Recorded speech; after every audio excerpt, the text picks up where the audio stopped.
Welcome to African Mafia Stories, where loyalty is currency, power has a price, and every city hides a secret. Today's story is based in Djibouti. Enjoy. The first rule of surviving near the port of Djibouti was simple. Mind your own business. The second rule was even simpler. If somebody paid too much money for a routine job, do not ask why. Malyuun Cabdi had followed both rules faithfully for most of her adult life. That was probably why she was still alive. Her copy shop sat on a narrow street 3 blocks from the harbor. From the front window she could see cranes rising above the port and cargo ships drifting in and out of the Gulf of Aden like floating cities. People assumed she spent her days making photocopies. She encouraged that assumption. The truth was far more useful. Malyuun noticed everything. Who entered? Who left? Who lied? Who was nervous? Who suddenly became rich? Ports were full of stories. Most ended badly. The smart people avoided becoming part of them. Unfortunately, a curiosity had always been Malyuun's worst habit. It was a hot Tuesday afternoon when Trouble walked through her door carrying 2 cardboard archive boxes. The man looked exhausted. Not physically. Emotionally. The kind of exhausted that came from knowing something terrible and wishing you didn't. He locked the door behind him. Malyuun looked up from her computer. Either you're carrying state secrets or you've developed a deeply unhealthy relationship with paperwork. The man didn't laugh. A bad sign. People who couldn't appreciate sarcasm were usually about to cause problems. I need copies. Wonderful. That's fortunate because this is a copy shop. Imagine the embarrassment if this were a bakery. Nothing.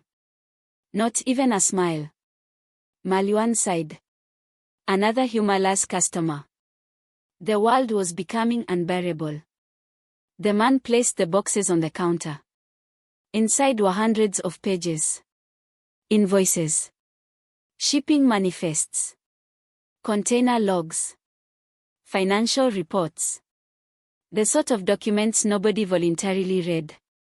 How quickly can you finish? Malyuun looked inside. Then looked again. Then looked at him. Do you own a time machine? I'll pay.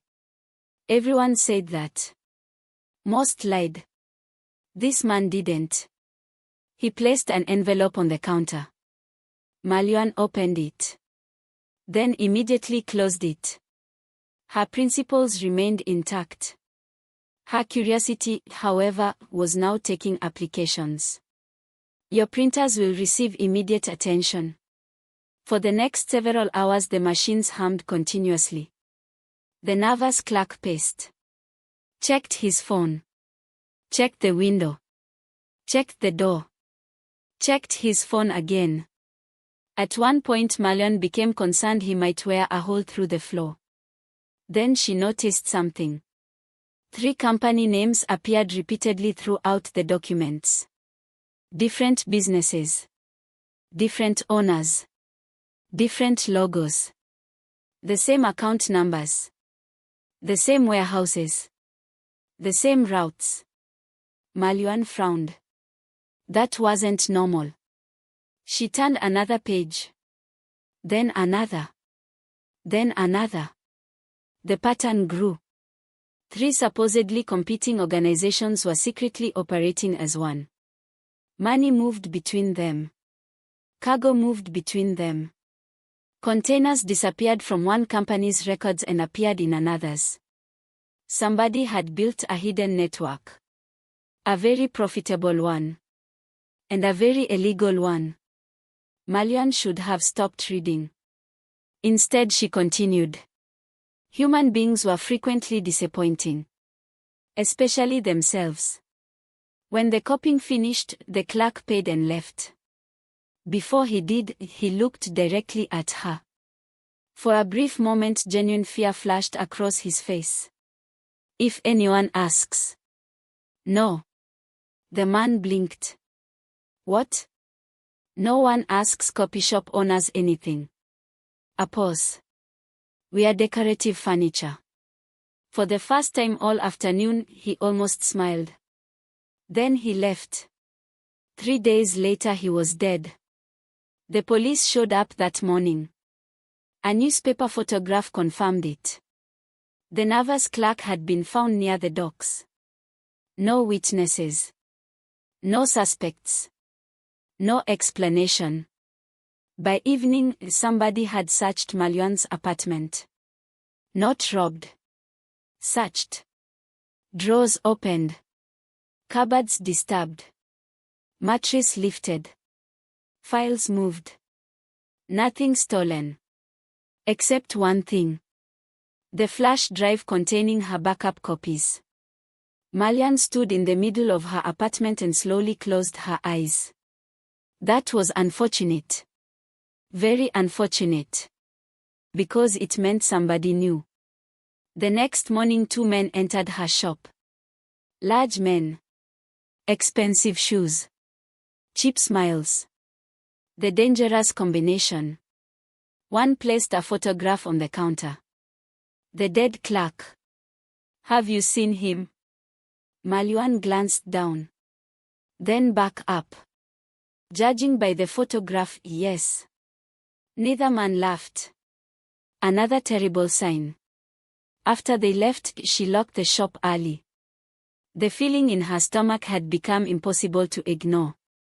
Someone was hunting information. And information had recently spent several hours inside her printers. Halfway home she noticed a black SUV. It appeared once. Then again. Then a third time. Always behind her. Never close. Never far. Malyuan sighed. This, she muttered, is becoming extremely inconvenient. And unfortunately, it was only the beginning. The SUV followed her for 3 blocks. Then 4. Then 5. At that point it was no longer following her. It was making a commitment. Malyuan turned left. The SUV turned left. She turned right. The SUV turned right. She considered driving into the sea. Mostly out of curiosity.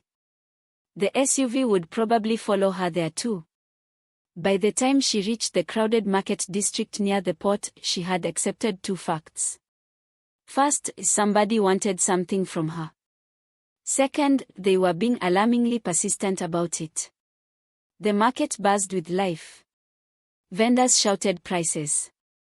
Children darted between stalls. The smell of grilled fish and spices hung in the hot afternoon air. Perfect. Crowds were useful. Crowds contained witnesses. Criminals disliked witnesses. Unfortunately, professional criminals merely adjusted. Malyuan spotted the 2 men from her shop less than a minute later. Walking calmly through the market. Searching. Patient. Confident.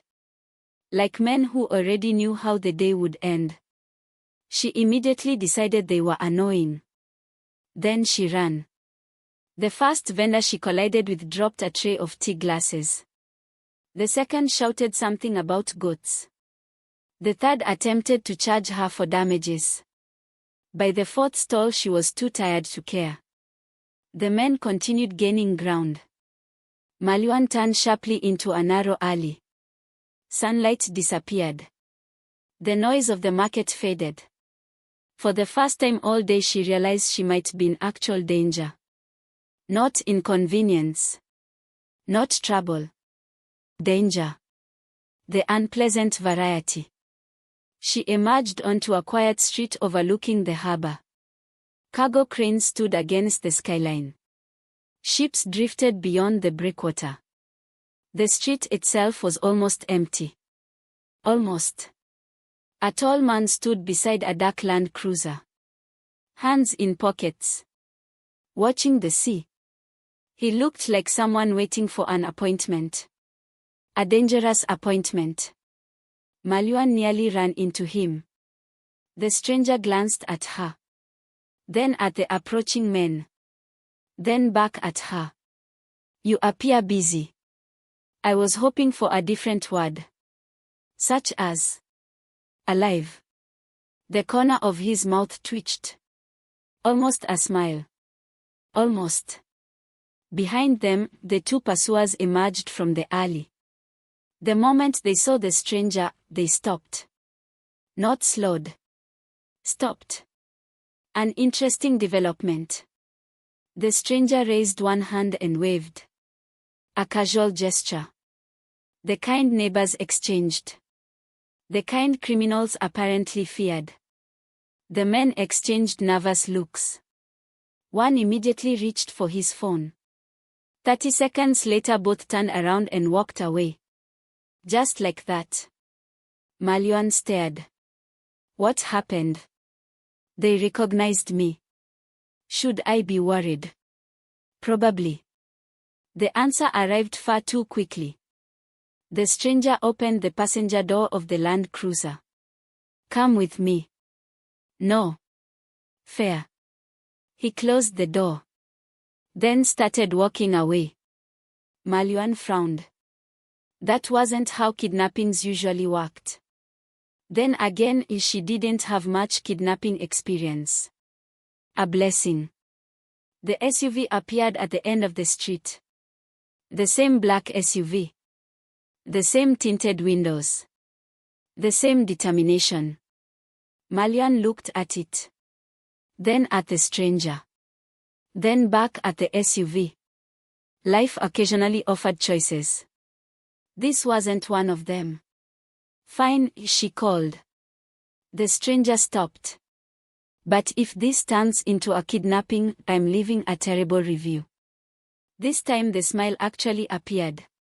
Small. Brief. Dangerous. Noted. 10 minutes later they were driving away from the city. Malyuun sat in the back seat. The stranger beside her. A driver the size of a refrigerator in front. Nobody spoke. An impressive amount of silence. Finally Malyuun surrendered. Are we waiting for an invitation? The stranger looked up. To what? Conversation. A pause. I hadn't realized one was required. It is if you've abducted someone. We haven't abducted you. Excellent. Then stop locking the doors. The driver laughed. The stranger sighed. Then extended a hand. Faarax Ducaale.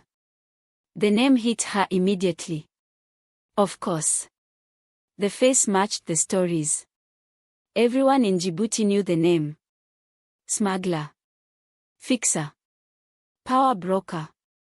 The man who supposedly controlled half the unofficial business moving through the port. Some stories claimed he controlled all of it. Others claimed he was a myth. Malyuun suddenly preferred the myth. You look disappointed. I'm evaluating my life choices. A healthy exercise. I suspect you're responsible for several of them. The safe house sat on a rocky hill overlooking the Gulf of Aden. Guards watched the gates. Cameras watched the guards. The ocean watched everyone. Malyuun hated how beautiful it was. Criminals shouldn't have nice views. It felt unfair. Inside, tea arrived. Then food. Then silence. Finally Faarax sat across from her. The room immediately felt smaller. Not because of his size. Because of his attention. The man listened the way predators watched movement. Completely. What did you see in the documents? Straight to business. How disappointing. Malyuun explained everything. The rival companies. The matching accounts. The hidden routes. The shared finances. The dead clerk. The stolen flash drive. When she finished, Faarax remained silent. Long enough to become irritating. Then he spoke. The routes belong to me. Malyuun blinked. I'm sorry. The routes. A pause. My routes. She stared. Then stared harder. That's not reassuring. It wasn't intended to be. For several moments neither spoke. Then realization arrived. Slowly. Like a ship emerging through fog. Someone had built a secret operation inside Faarax's network. Using his routes. Using his infrastructure. Using his reputation. Without his permission. The room suddenly felt colder. Because stealing from criminals was dangerous. Stealing from successful criminals was suicidal. Faarax leaned back. For the first time, concern appeared on his face. Not for himself. For what it meant. What you found shouldn't exist. Malyuun folded her arms. People keep saying alarming things to me. And yet here we are. Again. Not comforting. This time he laughed. Actually laughed. Briefly. Unexpectedly. The sound changed his face. Malyuun immediately decided that was inconvenient. Very inconvenient. Because the last thing she needed was a sense of humor attached to a feared smuggler. Outside, the sun began sinking toward the sea. Inside, two reluctant allies stared at documents that connected some of Djibouti's most powerful people. Neither knew it yet. But before the week ended, somebody inside this very house would betray them both. The first thing Malyuun learned about safe houses was that they were extremely boring. Television had lied. There were no underground casinos. No gold-plated furniture. No dramatic criminal meetings around enormous tables. Just armed guards, paperwork, and people who looked permanently stressed. After 2 days, Malyuun had developed a routine. Wake up. Drink coffee. Read documents. Argue with Faarax. Repeat. The arguing part came naturally. On the third morning she found him studying shipping manifests at the dining table. 3 laptops sat open. Maps covered half the surface. Several guards stood nearby looking confused. Malyuun sat opposite him. Good morning. Faarax nodded. Morning. You look terrible. So do you. That was rude. It was accurate. She considered the response. Unfortunately, it was. Fine. We both look terrible. The guard nearest the window quietly left the room. Probably before the argument spread. A sensible man. They spent hours tracing routes through the port. Containers. Warehouses. Shipping companies. Money. Everything eventually connected to the same hidden network. The problem was identifying who controlled it. Whoever built the operation was careful. Painfully careful. Every layer concealed another layer. Every answer produced 2 new questions. Malyuun hated people like that. Mostly because they reminded her of tax forms. Around midday, one of Faarax's men entered carrying a tablet. His expression suggested bad news. Everyone seemed to wear that expression lately. We found another connection.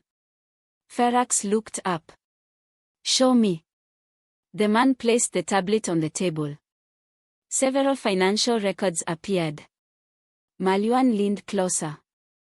The same names appeared repeatedly. The same companies. The same hidden transactions. Then she noticed something. A signature. Not a name. Just a set of initials. Present on every authorization. Every transfer. Every route approval. Every shipment.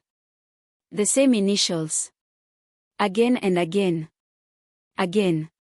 Again. Again. Malyuun frowned. That seems suspicious. Faarax looked at her. It's criminal activity. Yes. She pointed at the screen. But this is suspicious criminal activity. A pause. Different category. For some reason that made him laugh. The guard looked alarmed. Apparently Faarax laughing was rare enough to qualify as an event. That evening they moved outside onto a terrace overlooking the sea. The Gulf of Aden stretched endlessly toward the horizon. Ships glittered beneath the setting sun. For the first time in days, nobody was shooting at anyone. Progress. Malyuun sat with a cup of tea. Faarax stood nearby studying the water. You do that a lot. What? Look dramatic while staring at the ocean. He glanced at her. I wasn't aware I was doing it. You are. A pause. Frequently. The corner of his mouth twitched. Maybe I enjoy the view. That's exactly what dramatic people say. For several moments neither spoke. The wind carried salt from the sea. The quiet felt comfortable. Dangerously comfortable. Malyuun found herself studying him. That was unfortunate. The man was intelligent. Calm. Disciplined. And unlike most powerful men she'd met, he didn't spend every conversation trying to prove how important he was. A surprisingly attractive quality. She immediately decided to ignore it. The attack came just after midnight. Malyuun woke to breaking glass. Then gunfire. Then shouting. Then more gunfire.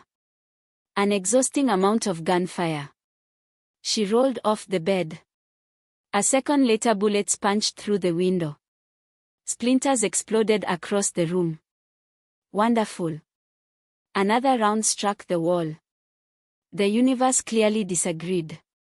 The bedroom door burst open. Faarax entered. Armed. Calm. Infuriatingly calm. We need to move. You think? More gunfire erupted outside. The safe house had become a battlefield. Guards exchanged fire from the courtyard. Floodlights illuminated figures moving beyond the perimeter wall. The attackers knew exactly where to strike. Exactly where to enter. Exactly where to find them. Too exactly. They escaped through a rear exit overlooking the cliffs. Several vehicles waited below. Guards hurried everyone toward them. Malyuun climbed into a Land Cruiser and looked back toward the house. Flashes of gunfire illuminated the darkness. The attackers weren't searching. They were targeting. Someone had told them precisely where to go. Someone on the inside. The realization settled heavily in her stomach. By the time the convoy reached a secondary safe house an hour later, everyone understood the same thing. This wasn't random. This wasn't luck. This was betrayal. The emergency meeting began before sunrise. Half a dozen senior men sat around a table. Nobody looked happy. Faarax stood at the head of the room. What do we know? One man answered immediately. The attackers knew the layout. Another nodded. They knew guard positions. They knew our timing. Silence followed. Because the conclusion was obvious. Someone inside the organization had helped them. Someone trusted. Someone close. Malyuun watched the room carefully. Fear looked different on different people. Some became quiet. Others angry. A few became defensive. One man did none of those things. Damak. Faarax's oldest advisor. His most trusted lieutenant. The man who always seemed calm. Too calm. When everyone else argued, Damak simply listened. Watching. Thinking. Calculating. Malyuun didn't like it. Not because she had evidence. Because she had instincts. And her instincts had recently developed an excellent survival record. After the meeting ended, she found Faarax outside. "You trust Damak?" The question surprised him. "Why?" "He doesn't seem worried." "He's experienced." "Maybe." Faarax studied her face. "You think it's him?" "I think people who aren't worried about traitors sometimes know where the traitor is." A pause. That sounded smarter in my head. It was still fairly smart. She looked pleased. "Thank you. Don't get used to it." Later that afternoon, Damak disappeared. No warning. No explanation. No message. His vehicle was gone. His phone was off. His guards had vanished with him. Malyuun sat across from Faarax when the news arrived. Neither looked surprised. Disappointed. But not surprised. The room grew quiet. Finally Malyuun sighed. "Well." Faarax nodded. "Well. That feels bad." "It is." She leaned back in her chair. "On the bright side, at least we know who the traitor is." Faarax looked at her. For the first time all day, something close to anger appeared in his eyes. Not because Damak had betrayed him. Because 15 years of loyalty had just turned into 15 years of lies. And somewhere out there, Damak was running toward the people who wanted them dead. The strange thing about betrayal was that it never arrived alone. It brought questions. Hundreds of them. Questions that refused to leave. Questions that sat beside you during meals and followed you into sleep. Questions like: how long had Damak been lying? How much did he know? How much had he helped them? And the worst question of all: was any of it real? For 15 years, Damak had been one of Faarax's closest advisors. The man had attended family weddings, funerals, business meetings, celebrations, arguments. The sort of loyalty that became invisible because it was always there. Now it was gone. And somehow that absence felt larger than the man himself. The new safe house sat deep in Djibouti's interior. No coastline. No harbor. No luxury. Just rock, dust, and distance. Malyuun preferred it immediately. Nobody could dramatically stare at the ocean here. A tremendous improvement. Faarax disagreed. He spent half the afternoon standing outside looking annoyed by geography. 3 days passed without incident. Which was suspicious. Malyuun had become accustomed to danger. The absence of danger felt like danger hiding behind a curtain. She found Faarax studying maps again. The man was in a committed relationship with paperwork. Anything interesting? No. Good. He looked up. Good. Every time something becomes interesting, people start shooting. That earned a reluctant smile. Progress. Tiny progress. By evening they finally caught a break. One of Faarax's analysts recovered data from a laptop abandoned by Damak. Most of the files were encrypted. Some were useless. A few were very interesting. The room filled quickly as people gathered around the screen. Malyuun stood beside Faarax. The analyst opened a photograph. Then another. Then another. Warehouses. Containers. Shipping yards. Meetings. Nothing remarkable. Until the final image appeared. The room fell silent. 4 men sat around a table inside a private dining room. 3 faces were familiar. Executives from the companies hidden in the documents. The same companies Malyuun had discovered. The same secret partnership. But there was a 4th man. Partially obscured. Only visible from the side. Not enough to identify. Enough to confirm. Someone else existed. Someone above them. Someone powerful enough to coordinate everything. The real mastermind. Can we zoom in? Asked Malyuun. The analyst did. The face remained hidden. Annoying. Very annoying. Then Faarax leaned forward. His eyes narrowed. What? Asked Malyuun. He pointed toward the man's wrist. A silver watch. Elegant. Expensive. Distinctive. You know it. Faarax didn't answer immediately. Instead he stared at the image. Longer. Harder. Then his expression changed. Not recognition. Something stranger. Confusion. Real confusion. I've seen it before. Where? I don't know.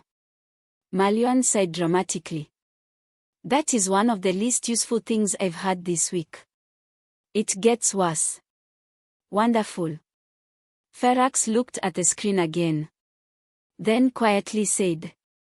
The last person I saw wearing that watch died 12 years ago. The room became very still. Nobody spoke. Because nobody knew what to do with that information. Later that night, Malyuun found him sitting outside alone. The desert stretched endlessly beneath a sky filled with stars. For a while she simply sat beside him. Neither spoke. Eventually. You think it's connected to your father? Faarax nodded. A small movement. Barely visible. Enough. My father discovered something before he died. The words came slowly. Carefully. As if he'd spent years avoiding them. He was investigating shipments moving through the port. Malyuun listened. Then one day he stopped. A pause. He said he'd made a mistake. Another pause. A week later he was dead. The wind moved through the darkness. The silence that followed felt heavy. Not uncomfortable. Just honest. Do you think he was murdered? Malyuun asked. Faarax stared into the distance. For a long time he didn't answer. Then. Until now, I wasn't sure. The admission surprised her. Because certainty seemed built into him. Like muscle. Like bone. Like breathing. Yet here he was. Unsure. Human. The realization felt strangely intimate. The next morning everything exploded. Metaphorically. For once. The analyst burst into the room carrying a folder. Breathing hard. Excited. The universal sign of trouble. We found the money trail. Everyone stood. The analyst spread documents across the table. Transfers. Accounts. Shell companies. Hidden payments. The conspiracy finally had a shape. And at the center sat a familiar name. Malyuun stared. Then blinked. Then stared again. No. The analyst nodded grimly. Yes. There it was. In black and white. The recipient of multiple payments connected to the conspiracy.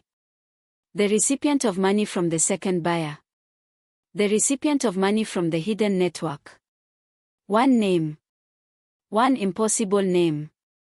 Malyuun Cabdi. Malyuun's younger brother. The room went silent. And suddenly the conspiracy wasn't just hunting her. It had become personal. For several seconds, nobody spoke. The room seemed to shrink. The papers on the table suddenly felt heavier. Malyuun stared at the name. Then stared again. Because repetition occasionally helped. Not today. The name remained exactly where it was. Malyuun Cabdi. Her brother. The same brother who couldn't organize a birthday party without creating confusion. The same brother who once locked himself out of his own apartment while standing inside it. The same brother who believed every business idea was genius right up until it became illegal. No. The word escaped quietly. The analyst shifted uncomfortably. Nobody wanted to be the messenger. Especially not for this message. We verified the account twice. No. The payments are real. No. The analyst wisely stopped talking. There were moments when facts were technically correct and emotionally useless. This was one of them. Faarax dismissed everyone. Within seconds the room emptied. Only Malyuun remained. And the documents. And the silence. The silence was becoming a recurring character. She hated it. Eventually she looked up. You believe it? Faarax didn't answer immediately. Another bad sign. Finally. I believe the money trail. Not the same answer. Not even close. Which meant he was being careful. Malyuun hated careful answers. They felt like people hiding behind furniture. My brother isn't smart enough for this. The sentence came out before she could stop it. Faarax blinked. What? He isn't. She pointed at the documents. Look at this. The payments. The conspiracy. A pause. The complexity. Another pause. My brother once set fire to a kettle. For the first time all day, Faarax looked genuinely confused. A kettle. He forgot there was no water in it. Silence. Then. How? I still don't know. Another pause. He was 26. The silence became even more impressive. By evening, Malyuun had convinced herself of three things. First, somebody was framing Malyuun. Second, the evidence looked terrible. Third, those two facts could exist simultaneously. The problem was proving it. Facts were stubborn creatures. Even when they were wrong. Later that night, she called him. No answer. She tried again. Nothing. Again. Straight to voicemail. Her stomach tightened. Malyuun always answered. Usually on the second ring. Mostly because he enjoyed talking. The man treated silence as a medical condition. By midnight she was pacing. By 1 o'clock she was imagining disasters. By 2 o'clock she had stopped imagining them. Now she expected them. The next morning brought another discovery. A transfer. Recent. Very recent. One of the payments had occurred 4 days ago. Long after Malyuun's arrest troubles. Long after the original leak. Long after everything should have ended. Malyuun stared at the date. Something felt wrong. Very wrong. Then it clicked. She looked up sharply. That's impossible. Faarax frowned. What? My brother doesn't have access to that account anymore. Silence. Then. What? She grabbed the document. He closed it 6 months ago. Now Faarax sat forward. Interested. Very interested. You know that. Because I helped him close it. A pause. Then another. Slowly, the room shifted. Not certainty. Not yet. But possibility. The first crack in the evidence. The first sign somebody might be manipulating the trail. By afternoon they had confirmation. The account had indeed been closed. 6 months earlier. Which meant the recent transactions were fraudulent. or duplicated, or redirected. Either way, somebody wanted investigators looking at Qasim. The question was why. And that answer arrived far too quickly. A photograph surfaced. Taken 2 weeks earlier. Grainy. Poor quality. But clear enough. Qasim standing beside Damak. Both men talking near a warehouse. The room went silent. Again. Malyuun closed her eyes. Then opened them. The photograph remained. Extremely inconsiderate. He knew Damak. Faarax nodded. Apparently. The realization hit hard. Because it explained everything. And nothing. That evening, Malyuun sat alone outside the safe house. The desert glowed orange beneath the setting sun. Beautiful. Empty. Honest. Unlike people. Footsteps approached. Faarax. Naturally. The man appeared whenever solitude became interesting. He sat beside her. Neither spoke for a while. Finally. What aren't you saying? Malyuun glanced sideways. I'm thinking. Dangerous. Rude. Accurate. Fair. She accepted it. Then sighed. I think Qasim discovered something. The words felt right. Painfully right. He wasn't part of this. A pause. He stumbled into it. Another pause. And now someone wants us to believe he helped build it. The theory hung between them. Simple. Terrifying. Possible. Faarax stared toward the horizon. What if you're wrong? Malyuun nodded slowly. Because she'd considered that too. What if I am? The wind shifted. The desert remained silent. Then she said the thing she'd been avoiding all day. The thing that frightened her most. Then I need to hear it from him. The next morning she was gone. No note. No goodbye. No discussion. Just absence. By the time anyone noticed, she was already driving toward Djibouti city. Toward answers.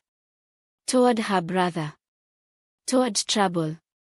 Unfortunately, trouble was already driving toward her. And this time, it wasn't planning to miss. When Faarax discovered Malyuun had disappeared, he didn't panic. That would have required surprise. Instead, he closed his eyes and sighed.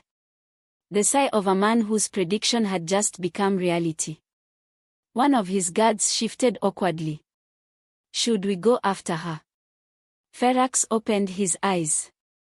Immediately. The guard hesitated. You knew she'd leave. I met her. A fair answer. 3 hours earlier, Malyuun had been very pleased with herself. Now she was reconsidering. The road into Djibouti city stretched ahead beneath a blazing sun. Traffic thickened as she approached the outskirts. Trucks. Taxis. Port workers. Life. Normal life. The kind she desperately wanted back. Her phone remained off. Mostly because she didn't want Faarax calling. Partly because she knew exactly what he would say. And unfortunately, he would be correct. A deeply irritating possibility. The address belonged to one of Qasim's friends. A mechanic named Bashir. The sort of man who looked trustworthy right until you trusted him. Malyuun found him behind a garage near the docks. Oil stained his hands. Grease stained his shirt. Regret stained his face. The moment he saw her, he looked away. A terrible sign. People only avoided eye contact when they knew something. Or owed money. Sometimes both. Where is he? Bashir swallowed. Malyuun. Where is he? The mechanic glanced around nervously. as though hoping somebody else might answer. Nobody volunteered. Finally he sighed. I haven't seen him. A lie. A terrible lie. The kind people told when they hadn't prepared properly. Malyuun stepped closer. Try again. Bashir rubbed his face. For several seconds he looked genuinely miserable. Then. He came to me 3 weeks ago. Silence. He was scared. Her heart tightened. Why? He said somebody was watching him. The garage suddenly felt smaller. Much smaller. According to Bashir, Qasim had discovered unusual transfers moving through a logistics account. At first he'd ignored them. Then he noticed familiar names. The same names appearing repeatedly. The same companies. The same routes. The same hidden network Malyuun had uncovered. Except Qasim hadn't known he was looking at a conspiracy. He'd thought he was uncovering tax fraud. Which was almost adorable. The poor man had wandered into a lion's den believing he was chasing a goat. Did he say who was behind it? Asked Malyuun. Bashir nodded slowly. Then stopped. Then looked uncomfortable. What? He mentioned a name. Her pulse quickened. What name? The mechanic lowered his voice. Damak. The world seemed to pause. Just briefly. Long enough. Damak again. Always Damak. The traitor's shadow stretched across everything. Where is my brother? The question came out softer this time.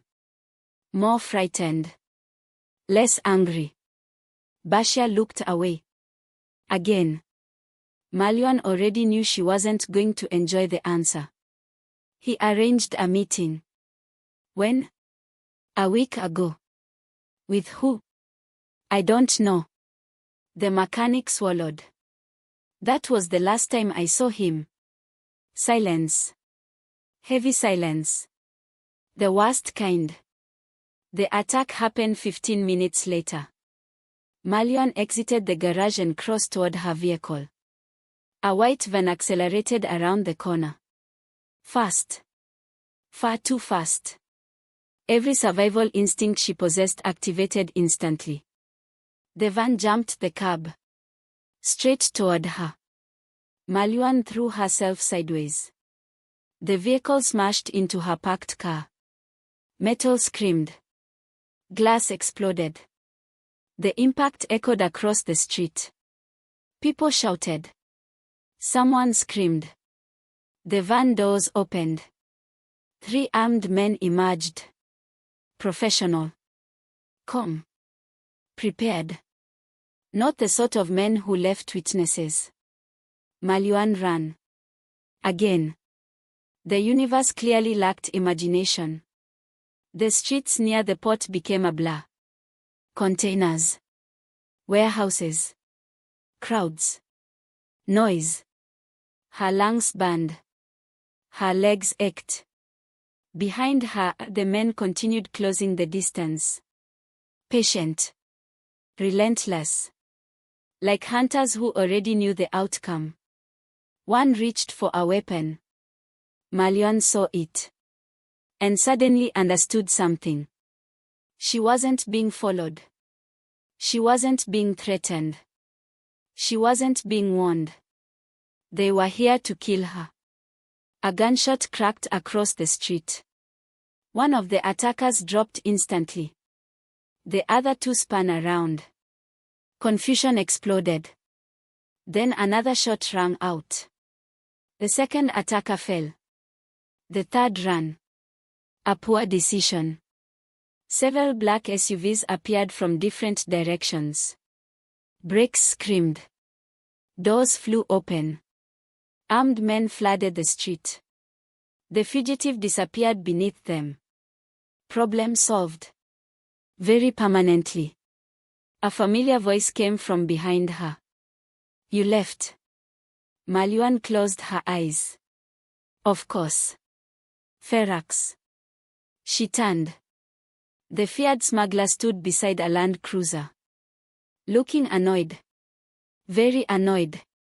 Which was impressive. The man usually appeared calmer than weather forecasts. Hello. You left. Yes. I noticed. Clearly. His stare could have cracked stone. Possibly continents. Malyuun folded her arms. Are you going to keep saying it? Probably. Fair. The drive back to the safe house was remarkably quiet. Mostly because Faarax was angry. Not shouting angry. Disappointed angry. Again. Malyuun was beginning to suspect she preferred bullets. At least bullets were honest. Eventually he broke the silence. You could have died. I noticed. You were alone. I also noticed. You didn't tell anyone. She sighed. You seem very focused on details. The driver laughed. Faarax did not. Later that night, another message arrived. This one came from investigators examining an abandoned warehouse linked to Damak. Inside they found records. Photographs. Transfer logs. Names. Evidence. And one final report. A report containing Qasim's photograph. Attached to a single handwritten note. 3 words. No explanation. No context. Just 3 words. Too many questions. The room fell silent. Nobody needed further interpretation. Nobody wanted it either. Malyuun stared at the page. Then at the floor. Then nowhere at all. The truth had finally arrived. Qasim hadn't joined the conspiracy. He had uncovered it. And the conspiracy had killed him for it. For a long time she didn't speak. Then quietly. I was supposed to protect him. Nobody answered. Because grief rarely listened to answers anyway. Outside, the desert wind moved through the darkness. Inside, the war had become personal. And somewhere in Djibouti city, the people responsible still believed they were winning. They were wrong. Something changed in Faarax after Qasim's death. Not visibly. Not immediately. The change lived beneath the surface. In the way he spoke. The way he moved. The way he stopped pretending this was merely business. For months or perhaps years, he had been chasing a hidden enemy. Now that enemy had taken something from Malyuun. And somehow that made the hunt feel personal to both of them. 3 days later, they finally found the crack. It arrived through Damak. Even traitors left footprints. One of the analysts uncovered a series of encrypted messages hidden inside routine shipping reports. The messages led to a private meeting. A meeting scheduled at one of Djibouti's most luxurious waterfront hotels. The guest list included executives, government officials, shipping magnates, and one name that immediately froze the room. Zezan Bar, Director General of the Port Authority. Malyuun frowned. That's Zezan Bar. The analyst nodded. Unfortunately. The room grew quiet. Because everyone knew Zezan. Everyone. He appeared on television. Opened trade conferences. Met foreign delegations. Shook hands with ministers. The man practically lived inside newspapers. The idea that he could secretly control a criminal empire felt ridiculous. Which was exactly why it worked. He'll never expect me. Malyuun folded her arms. No. Faarax looked at her. No. No. A pause. Absolutely not. Another pause. I've been shot at, chased, kidnapped, betrayed, nearly run over, and emotionally damaged by terrible tea. The room remained silent. Malyuun pointed toward the harbor. I've done my part. One of the guards coughed suspiciously. Possibly to hide laughter. Faarax sighed. You are the only person connected to the documents who is believed dead. That's flattering. It's useful. Less flattering. Unfortunately, he was right. An increasingly frustrating habit. The hotel overlooked the Gulf of Aden. Luxury cars lined the entrance. Soft music drifted through marble hallways. Expensive people discussed expensive things. Malyuun hated all of them immediately. Partly because she was nervous. Partly because wealthy people often behaved as though gravity applied differently to them. She wore an elegant navy blue dress. The disguise worked. Mostly because nobody expected trouble to arrive carrying a clutch bag. An earpiece connected her to Faarax. He monitored everything from a nearby vehicle. Unfortunately. Because it meant he could hear her. Stop touching the earpiece. I'm not touching it. You are. It feels judgmental. It's an earpiece. Exactly. Silence. Then a guard's laughter crackled through the connection. Then she saw Zezenbar. The Director General moved easily through the crowd. Smiling. Greeting guests. Looking exactly like a man who had never committed a crime in his life. Malyuun immediately distrusted him. A healthy instinct. The man possessed the polished confidence of somebody who had spent years believing consequences happened to other people. For nearly an hour nothing happened. Then Zezen excused himself from a conversation and disappeared down a private corridor. Malyuun followed. Not closely. Not obviously. Just another guest heading in the same direction. The corridor led to a private lounge overlooking the harbor. Zezen entered. The door closed. A moment later another figure approached from the opposite direction. Malyuun froze. Damak. Alive. Relaxed. Comfortable. The traitor looked entirely at home.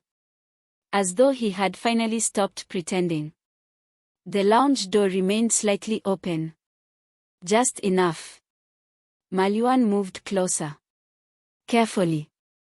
Inside, the conversation drifted into the corridor. Is she dead? Zezen's voice. No. Damak sounded annoyed. Not yet. Wonderful. Malyuun felt included. The conversation continued. Every sentence confirmed what they already suspected. Damak had worked for Zezen for years. The attacks. The leaks. The murders. Everything led back to them. Then Zezen mentioned Qasim.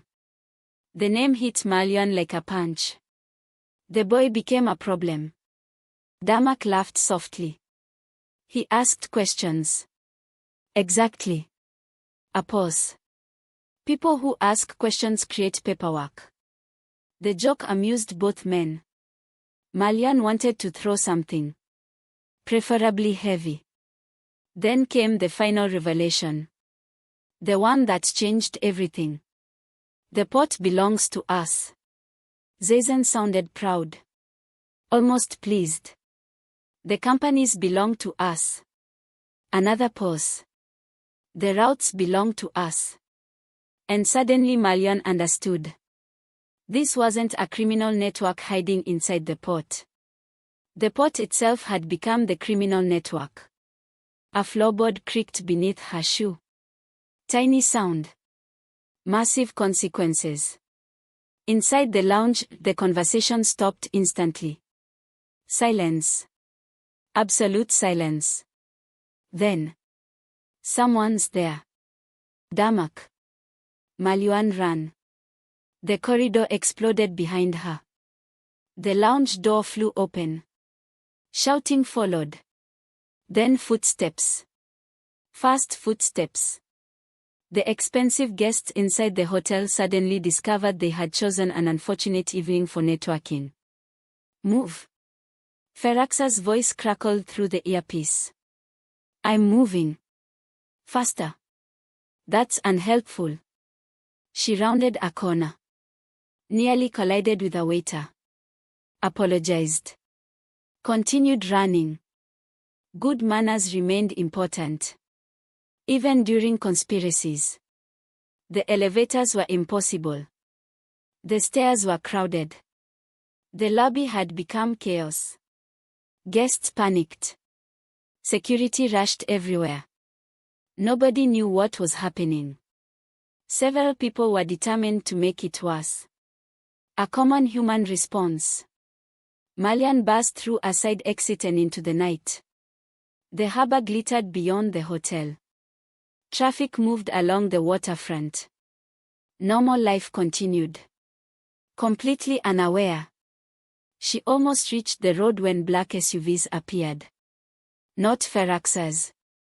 Different. Faster. More numerous. The trap had already been set. And this time Zezenbar wasn't trying to scare her. He was trying to finish it. The first SUV missed her by less than a meter. Malyuun threw herself sideways as the vehicle mounted the curb. Guests screamed. Glass shattered. The hotel's carefully curated atmosphere of wealth and sophistication collapsed immediately. Which, Malyuun thought, was probably healthy. People should be reminded that life was fragile. Preferably without vehicles. 3 armed men jumped from the SUV. More appeared from a second vehicle. Then a third. Too many. Far too many. Malyuun ducked behind a decorative stone planter. A terrible hiding place. Beautiful. Expensive. Terrible. Gunfire erupted across the waterfront. People scattered in every direction. Some ran. Some froze. Some attempted to record events on their phones. Humanity remained committed to making strange choices. A black Land Cruiser appeared from nowhere. The driver's door burst open. Faarax stepped out. And for the first time since she'd met him, he looked genuinely furious. Not annoyed. Not disappointed. Furious. The expression transformed him. The calm vanished. What remained explained every story ever told about him. 2 attackers charged. Both went down before reaching him. The others immediately reconsidered their life choices. Get in the vehicle, he shouted. Malyuun ran. This time without argument. Personal growth. Bullets shattered windows behind her. The Land Cruiser accelerated before she had fully closed the door. The waterfront disappeared. The city blurred. And within minutes they were heading toward the port. Not away from danger. Toward it. Which felt extremely on brand. What are we doing? Malyuun demanded. Faarax checked his weapon. Ending it. That sounds ambitious. It is. The answer arrived so calmly that she almost believed him. Almost. The breakthrough had come minutes earlier. One of Zezon's people had panicked. A rushed phone call. A hurried transfer. A mistake. The sort powerful men made when they stopped feeling powerful. The call revealed the location of every record connected to the conspiracy. A private warehouse inside the port. Warehouse 12. The heart of the operation. The place where years of corruption had been hidden. The place Zezen was desperately trying to empty before sunrise. The port looked different at night. Container stacks rose like steel skyscrapers. Floodlights painted harsh shadows across the docks. Ships waited offshore. Silent. Massive. Watching. Warehouse 12 sat near the waterfront surrounded by containers. A fortress disguised as infrastructure. Perfect. The first shots rang out before they reached the entrance. Faarax's men moved through the container yard. Zazon's guards returned fire. The battle spread quickly, echoing through corridors of steel. Muzzle flashes illuminated the darkness. Vehicles crashed. Men shouted. Chaos took over. Business as usual. Malyuun remained behind cover. An excellent strategy. Highly recommended. From her position she could see the warehouse doors standing open. Inside were computers, files, servers, documents. Years of secrets arranged neatly on shelves. The evidence wasn't hidden anymore. It was waiting. Then Zazon Ba appeared. The Director General stepped onto an elevated steel walkway overlooking the warehouse floor. Elegant suit. Perfect posture. Absolute confidence. Even now. Even after everything. The man still believed he could escape. Malyuun almost admired the commitment. Almost. Zazon looked down at them. Then smiled. A calm smile. The smile of a man who had spent years controlling everyone around him. You should have stayed in your copy shop. Malyuun folded her arms. You should have stayed in government. The smile faded slightly. Victory. Tiny victory. Zazon's attention shifted toward Faarax. For several seconds neither man spoke. Then Zazon laughed softly. Your father was smarter than you. The warehouse fell silent. Not completely. But enough. Something changed in Faarax's face. Malyuun saw it immediately. The calm disappeared. Not lost. Released. You killed him. The words carried across the warehouse. Quiet. Controlled. Dangerous. Zazon shrugged. Actually shrugged. Asking questions can be unhealthy. For a moment Malyuun genuinely thought Faarax might shoot him. Instead he advanced. Slowly. Deliberately. The distance between them shrinking with every step. Then Zazon made his final mistake. He looked toward Malyuun. Smiled. And said. Your brother begged too. The warehouse froze. The words hung in the air. Ugly. Cruel. Unnecessary. The kind of words spoken by men who believed they would never face consequences. The shot came from behind Zazon. Not from Faarax. Not from Malyuun. One of Zazon's own guards. Young. Terrified. Done. The bullet struck Zazon squarely in the chest. Silence followed. Absolute silence. Zazon looked down. Confused. As though betrayal was something that happened to other people. Blood spread across his shirt. Slowly. Then quickly. The Director General staggered backward. The harbor stretched behind him. The empire he had built crumbling around him. For a brief moment he seemed ready to speak. To explain. To justify. To blame. Instead he fell backward off the dock and disappeared into the dark water below. Gone. Just like that. The police arrived minutes later. Real police. Entire convoys of them. Apparently somebody had finally discovered enthusiasm. Investigators flooded the port. Officials seized records. Arrests began before dawn. The conspiracy collapsed faster than anyone expected. Which turned out to be the problem with criminal empires. Once people stopped being afraid, they fell apart surprisingly quickly. 3 weeks later, Malyuun stood beside Qasim's grave overlooking the sea. The wind carried the smell of salt across the coastline. The city shimmered in the distance. For a while she simply stood there. Remembering. Missing him. Forgiving him. Forgiving herself. Finally she smiled. You were an idiot. A pause. My favorite idiot. When she turned away from the grave, someone stood near the cemetery gate. Faarax. Of course. The man had become alarmingly predictable. They walked together toward the cliffs overlooking the harbor. Ships moved across the water below. Life continued. The city continued. The world continued. As it always did. So what happens now? Malyuun asked. Faarax looked toward the horizon. Then smiled. A real smile. Rare.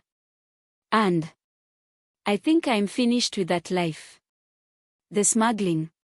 Yes. The armed convoys. Hopefully. The secret tunnels. A pause. Probably. Malyuun laughed. For the first time in weeks, it felt effortless. The sun began sinking toward the sea. Golden light spread across the harbor. And for a while neither spoke. Then Faarax looked at her and said, You know, when we met, I thought you were a problem. Malyuun looked offended. How rude. It was accurate. And now? For once, the feared smuggler looked uncertain. Then he smiled again. Now I think you're the best thing that happened during the worst time of my life. For the first time since the story began. Malyuun had absolutely nothing sarcastic to say. And somehow, that felt like the happiest ending of all. Thank you for listening. Tell me, which African country would you like the next Mafia story to be based in and why? Drop your answers in the comments and I will take it from there. If you enjoyed the story, like, share, subscribe. Because somewhere in Africa, another story is already unfolding.